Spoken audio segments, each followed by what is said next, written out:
STQ, les métallos signent, sauf à l'île aux Grues où la grève plane encore. Promutuelle Côte-Sud injecte 175 000 $ pour faire rayonner la culture à Saint-Jean-Port-Joli. Opération Impact véhicule hors route samedi dernier en Chaudière-Appalaches.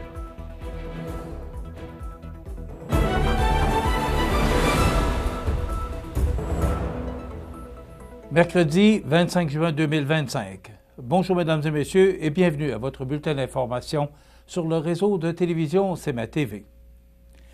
Les officiers de navigation et les officiers mécaniciens de la Société des traversiers du Québec, STQ, ont enfin une nouvelle convention collective. En effet, après 27 mois de négociations, les quelques 150 travailleurs, membres de la section locale 95-99 des métallos, ont accepté, dans une proportion de 80 %, l'hypothèse de règlement proposée par un conciliateur, mettant ainsi fin à une longue période d'incertitude. Ce nouveau contrat de travail, d'une durée de 5 ans et rétroactif au 1er avril 2023, prévoit des hausses salariales totalisant 17,4 % réparties sur toute la période. En plus, un ajustement basé sur l'indice des prix à la consommation, l'IPC, est prévu pour les 3 dernières années si, jamais, l'inflation dépasse les augmentations convenues jusqu'à concurrence de 1 % par année.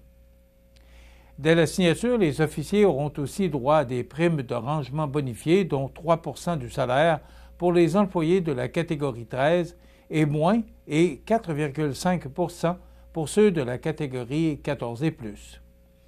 La prime de travail de soir est également améliorée, passant à 5 % du taux horaire contre 1 $ l'heure auparavant.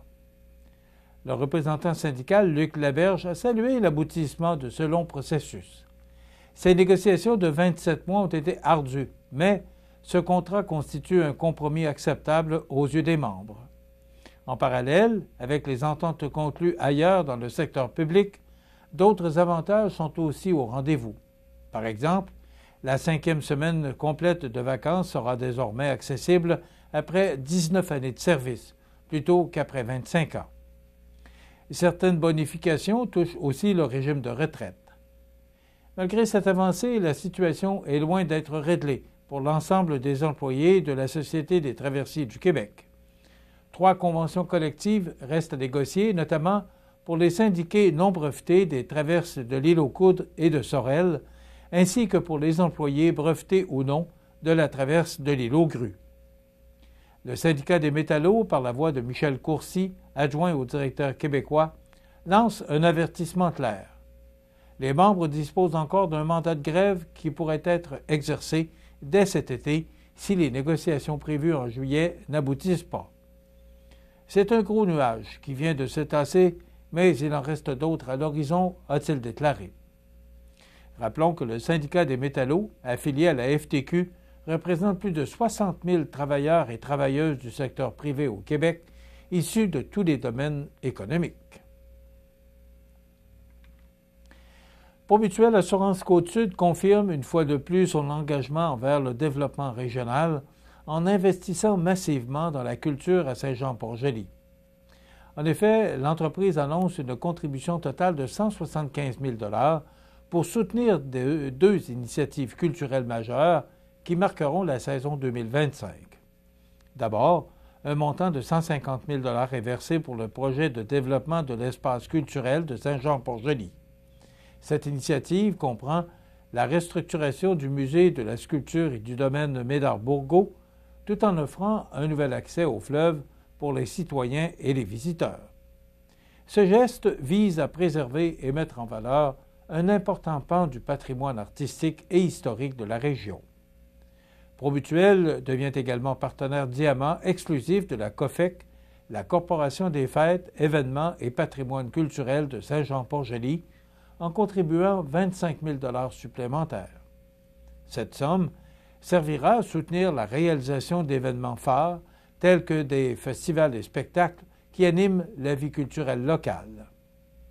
Nous sommes fiers d'investir dans le développement culturel de notre région et de soutenir des projets porteurs comme celui de l'espace culturel de Saint-Jean-Port-Joli, déclare Sylvain Fauchon, directeur général de Promutuelle Assurance Côte-Sud. Il souligne aussi l'importance de cet appui pour le rayonnement touristique et la vitalité du patrimoine local. La programmation 2025 s'annonce d'ailleurs riche et diversifiée puisque, dès le 13 juillet, les concerts d'été débuteront au parc Chanoine-Fleury chaque dimanche jusqu'au 10 août. Ensuite, du 14 au 17 août se tiendra la 25e édition du Festival des chants de marins.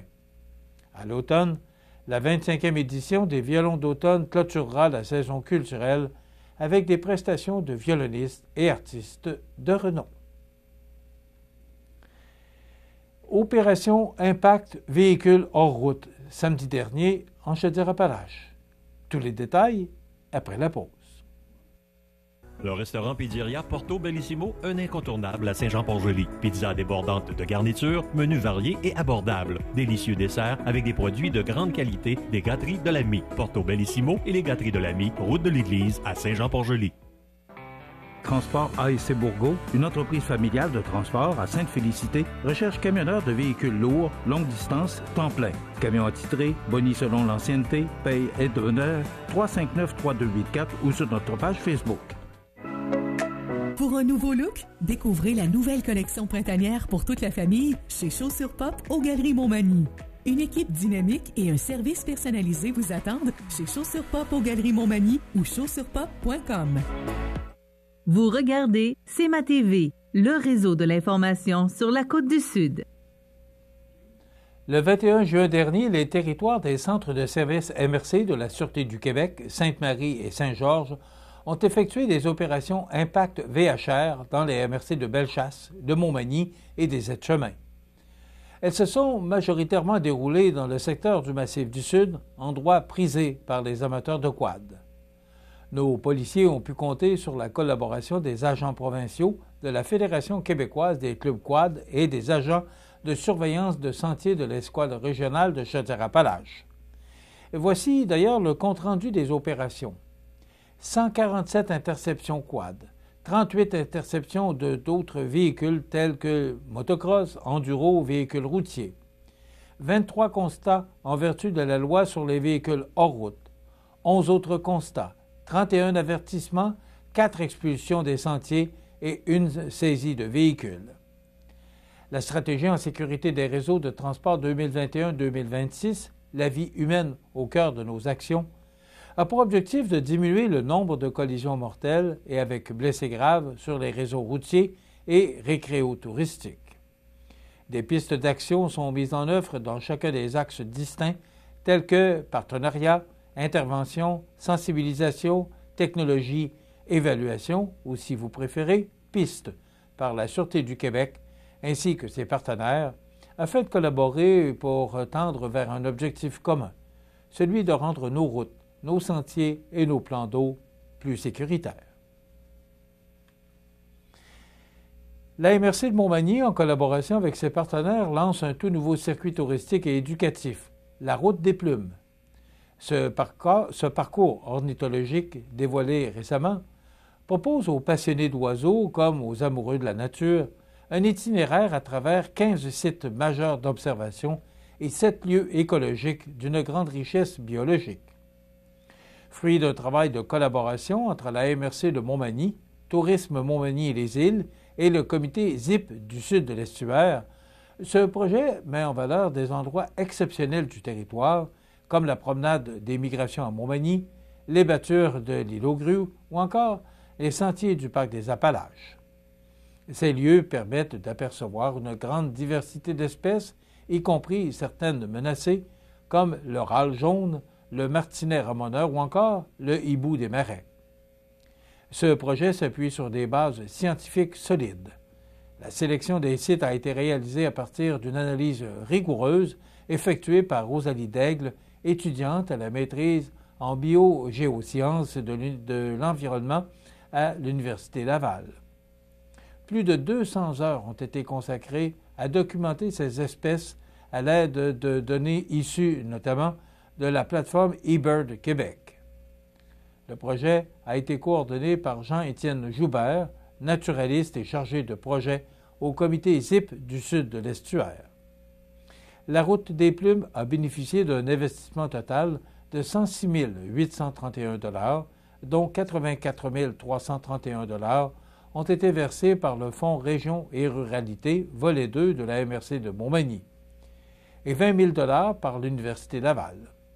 Ce projet vient enrichir l'offre éco-touristique de la région tout en sensibilisant la population à la biodiversité locale et à la conservation des milieux naturels. En plus d'être un outil de mise en valeur du territoire, la Route des Plumes s'inscrit dans une vision durable ou développement régional. Elle invite à ralentir, à observer et à mieux connaître les merveilles naturelles qui bordent le fleuve Saint-Laurent. Avec cette nouvelle initiative, la MRC de Montmagny confirme, une fois de plus, son engagement envers la nature, le tourisme responsable et la préservation de son patrimoine écologique.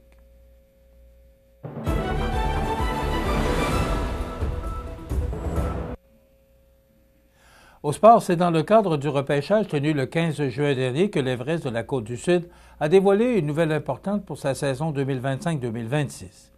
En effet, le vétéran Tommy Bouchard portera désormais le C sur son chandail à titre de capitaine de l'équipe. Ce choix s'est imposé naturellement, selon l'entraîneur-chef Simon Labrec. Il s'est dévoué au programme depuis 2 ans. Il aurait pu aller ailleurs, mais il a choisi Montmagny. C'est un gars qui donne tout à chaque partie et qui prêche par l'exemple, a-t-il souligné. Labrec met aussi de l'avant les valeurs de Bouchard qu'il considère comme un leader rassembleur, capable de garder son sang-froid dans les moments critiques. Pour Tommy Bouchard, l'honneur est grand. Informé de la nouvelle au printemps, il a dû garder le secret jusqu'à l'annonce officielle. Il affirme que l'esprit d'équipe est la clé du succès. Ce que j'ai appris, c'est d'inclure tout le monde dans le vestiaire. Plus le groupe est uni, plus il peut gagner, a-t-il confié. En plus de cette nomination, l'Everest a confirmé le retour du gardien Alexandre Lausier, qui amorcera sa dernière saison junior, ainsi que celui de l'attaquant Noah Woodard, acquis en cours de campagne l'an dernier. Du côté des nouveaux venus, le club accueillera Anthony Hamelin, un attaquant originaire de Rivière-du-Loup. Ayant fait ses preuves avec les Albatros du Collège Notre-Dame, Hamelin est décrit comme un joueur complet, doté d'un bon coup de patin, capable de jouer des deux côtés de la patinoire et d'apporter une touche physique et offensive. La défensive comptera également sur Thomas Lacroix, un défenseur de 19 ans, reconnu pour son style physique et sa mobilité. Il est le fils de Steve Lacroix, ancien recruteur en chef et DG adjoint de l'Everest, marquant ainsi la première fois qu'un duo père-fils évoluera au sein de l'organisation. Enfin, l'équipe annonce l'ajout du défenseur Axel Hull en provenance du Collège de Lévis. Doté d'un bon sens du jeu et capable de générer l'attaque par des relances efficaces, Hull est décrit comme un joueur en progression constante. Rappelons que la prévente des abonnements se poursuit jusqu'au 30 juin avec un rabais de 10 % offert aux partisans. L'Everest se prépare ainsi à une saison prometteuse sous le signe du renouveau et de l'engagement. Voilà ce qui termine votre bulletin d'actualité pour aujourd'hui, mercredi 25 juin. Dans un moment, les prévisions de la météo.